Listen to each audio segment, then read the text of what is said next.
منشیات اور الکحل کا استعمال ایک سنجیدہ مگر قابل علاج بیماری ہے جو انسان کے دماغ، رویے، تعلقات اور مجموعی صحت کو متاثر کرتی ہے۔ یہ کوئی اخلاقی کمزوری نہیں بلکہ ایک طبی اور نفسیاتی مسئلہ ہے جس کے لیے مناسب علاج اور مدد ضروری ہے۔ تو یہ سمجھیں کہ منشیات اور الکحل کا غلط استعمال کیا ہے۔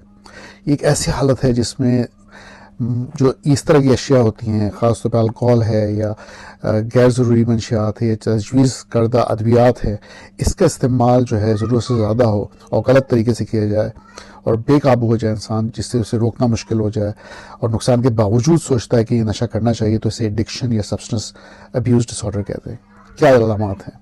پہلی بات تو یہ کہ جسمانی علامات ہوتی ہیں، جیسے نیند میں تبدیلی آ جاتی ہے، زیادہ یا کم سونا، وزن میں کمی یا اضافہ ہو جانا، ذاتی صفائی کا خیال نہیں رکھنا، لڑکھڑاتی ہوئی بات چیت یا جسمانی کمزوری ہونا۔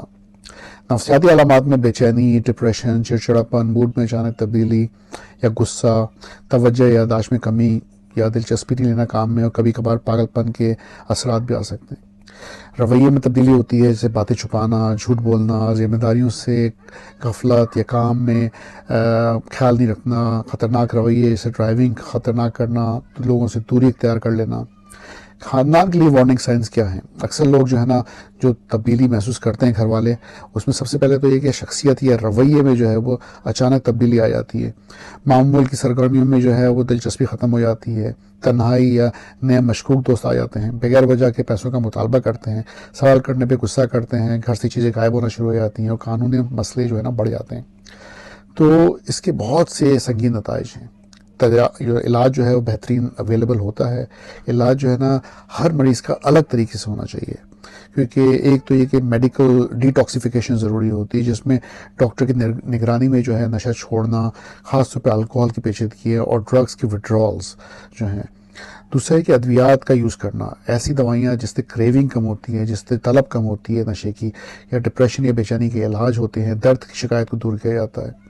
نفسیاتی علاج میں کوگنیٹو بیہیویئر تھراپی بڑی امپورٹنٹ ہے، موٹیویشنل تھراپی امپورٹنٹ ہے، ریلیپس پریونشن امپورٹنٹ ہے، تو یہ تو سائیکو تھراپی ہے۔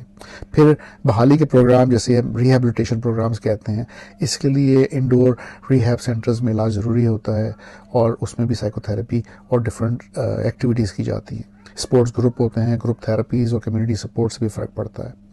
آئی بلیو کہ اس میں خاندان کا کردار جو ہے یا فیملی سپورٹ بہت امپورٹنٹ ہوتی ہے۔ فیملی کو چاہیے کہ تنقید زیادہ نہ کریں، علاج کے لیے حوصلہ افزائی کریں، ایک واضح حدود یا باؤنڈری قائم رکھیں، خود بھی آگاہی حاصل کریں، ان کو پتہ ہونا چاہیے کہ ڈرگس کے کیا نتائج ہوتے ہیں، اور اس میں جو ہے نا صبر کا مظاہرہ کریں اور پیشنٹ کو سپورٹ کریں۔